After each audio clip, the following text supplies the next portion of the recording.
السلام عليكم ورحمة الله تعالى وبركاته. يا هلا والله يا بطل، ومستمرين مع تغطية دوري روشن السعودي. والحين الموعد مع مواجهة الاتفاق ضد النجمة، مباراة تجمع بين عراقة فارس الدهناء وطموح فريق النجمة.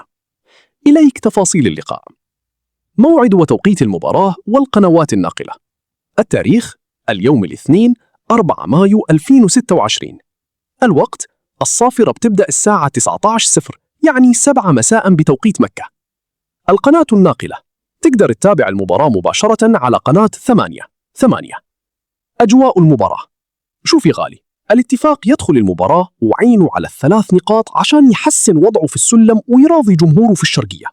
أما النجمة فيبون يثبتون إنهم رقم صعب وقد التحدي في دور المحترفين. الأجواء بتكون حماسية، وبنشوف كيف ستيفن جيرارد يبي يفرض أسلوبه الهجومي من البداية، والكل ينتظر صخرة كروية ممتعة.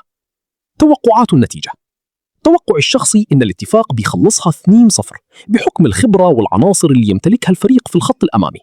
لكن لو النجمة لعبوا بتنظيم دفاعي عالي ممكن يخطفون تعادل إيجابي 1-1 ويفاجئون الجميع.